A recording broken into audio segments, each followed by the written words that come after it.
여러분 안녕하세요. 10월 7일 목요일 한 절 한 끼 서정훈 목사입니다. 오늘은 욥기 4장 말씀을 보려고 하는데요. 욥기의 본론이라고 할 수 있는 욥과 친구들의 논쟁을 다루고 있는 많은 분량, 오늘부터 차근차근 묵상해 보도록 하겠습니다. 2장을 보면 욥이 재앙을 겪고 있다는 소식을 들은 그의 친구들이 욥을 방문하는 내용이 소개됩니다. 엘리바스, 빌닷, 소발이라는 친구들인데 이들은 욥을 위로하기 위해서 각기 자기들이 거주하는 먼 곳에서 욥을 찾아옵니다. 이 친구들은 우리가 흔히 환자를 병문안할 때 잠깐 들러서 위로의 말을 건네거나 기도해 주는 그런 목적으로 찾아온 것이 아닙니다. 몰라볼 정도로 병들어 상해 있는 욥을 보자마자 그들은 통곡하면서 겉옷을 찢고 애통해합니다. 그리고 할 말을 잃은 채 7일 밤낮을 땅바닥에 주저앉아 욥과 함께합니다. 여러분, 이렇게 굳이 말을 하지 않아도 그냥 함께 있어주는 것, 그저 그 고통의 현실 속에 함께 머물러 주는 것이 가장 큰 위로가 될 때가 있죠. 그래서인지 한동안 침묵을 지키고 있던 욥이 드디어 입을 열었습니다. 이렇게 입을 열어 마음속의 것들을 털어놓는 것 자체가 회복의 시작이라고도 할 수가 있겠죠. 그런데 욥의 마음속에 들어있던 슬픔은 우리가 예상했던 것보다 훨씬 더 크고 무거운 것이었습니다. 내가 태어나지 않았으면 좋았을 텐데 차라리 죽기를 바라며 하나님은 왜 나를 죽지도 못하게 하시는지 울부짖는 욥의 탄식이 3장에 가득 들어차 있습니다. 그리고 이제 오늘은 그렇게 욥의 탄식을 듣다 못한 친구 엘리바스가 먼저 나서서 욥에게 하는 말입니다. 뭐라고 하는지 먼저 2절 말씀을 보겠습니다. 누가 내게 말하면 내가 실증을 내겠느냐? 누가 참고 말하지 아니하겠느냐? 우리 성경으로는 도대체 무슨 말을 하는지 알 듯 말 듯한데요. 다른 성경 번역본을 참고하면 이런 말이 됩니다. 이 상황에서 누가 내게 말을 걸면 짜증나겠지. 그런데 내가 말을 하지 않으려고 했는데 더 이상 참을 수가 없구나.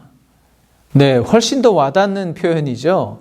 어떤 사람이든 자기에게 충고나 훈계를 하면 듣기가 참 거북합니다. 더군다나 지금 욥은 고통스러워서 죽겠는 상황이잖아요. 아니, 죽고 싶어도 죽지 못해 사는 사람인데 그에게 충고를 한다는 것은 정말 가혹한 일이죠. 하지만 엘리바스는 욥을 아끼는 친구의 입장에서 입을 다물고만 있을 수 없다는 겁니다. 그러면서 이런 말을 합니다. 보라, 전에 내가 여러 사람을 훈계하였고 손이 늘어진 자를 강하게 하였고 넘어지는 자를 말로 붙들어 주었고 무릎이 약한 자를 강하게 하였거늘 이제 이 일이 내게 이름에 내가 힘들어하고 이 일이 내게 닥침에 내가 놀라는구나. 평소에 욥은 낙심하고 절망에 빠져서 손에 맥이 풀려 있는 사람들에게 다가가 손을 잡아주면서 힘이 되어 주었습니다. 뿐만 아니라 넘어지는 자들을 말로 붙들어 주어 다시 일어설 수 있게 해주곤 했습니다. 그런데 이제 정작 그 일이 자기에게 닥치자 놀라서 낙심에 빠져 있는 욥을 엘리바스가 책망하고 있는 것입니다. 남을 가르치고 훈계하던 사람이 어떻게 이렇게 자기 생일을 저주하며 죽고 싶다는 말을 함부로 내뱉을 수 있느냐 책망하는 거죠. 쉽게 말하면 남들을 위해 도와주고 기도해 주던 것처럼 자신에게도 그렇게 해볼 생각을 해야지 입장과 상황이 좀 바뀌었다고 해서 이렇게 비관하고 있으면 되겠느냐. 그 생각이 잘못되었음을 깨닫게 해주고 바로 잡아주려고 하는 것입니다. 여러분, 엘리바스의 말 나름 일리가 있지 않은가요? 저는 그래도 여기까지는 괜찮다고 생각합니다. 그런데 엘리바스는 거기에서 멈추지 않고 더 나갑니다. 욥의 고난에는 분명히 원인이 있을 것이라고 단정짓고 그가 처한 고난을 해석하고 그 원인을 찾아내려고 합니다. 7절을 보겠습니다. 생각하여 보라. 죄 없이 망한 자가 누구인가? 정직한 자의 끊어짐이 어디 있는가? 우리 솔직하게 말해보자. 정직하게 말해보자. 죄 없이 망한 자가 있니? 정직한 자가 끊어질 리가 있겠니? 분명히 너도 모르게 악과 독을 뿌려놨으니 지금 그걸 거두고 있는 거 아니겠어? 뿌린 대로 거둔다. 인과응보와 같은 보편적인 원리를 들이대면서 욥이 고난 당할 만한 일, 즉 죄가 분명히 있을 거라고 단정 짓습니다. 그의 논리에 의하면 욥은 지금 죄값을 치르는 것일 뿐입니다. 즉 욥이 당하는 고난은 죄의 결과라는 말을 하고 싶은 거예요. 그는 하나님은 결코 의인을 벌하지 않기 때문에 죄가 없다면 망할 리가 없다고 말합니다. 그것이 그가 가진 잘못된 고정관념입니다.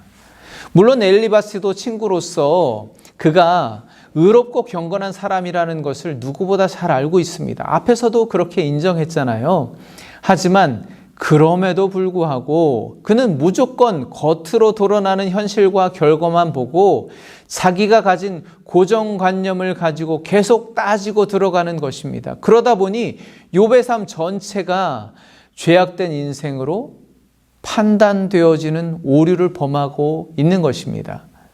그리고 엘리바스는 이렇게 결론을 내립니다. 악인이라면 하나님의 심판을 피할 수 없고 지금 욥은 자기가 뿌린 악을 거두고 있는 중이니 하나님을 향해 탄식하고만 있을 것이 아니라 오히려 자기의 죄를 인정하고 뉘우치며 회개하는 것이 마땅하다는 겁니다.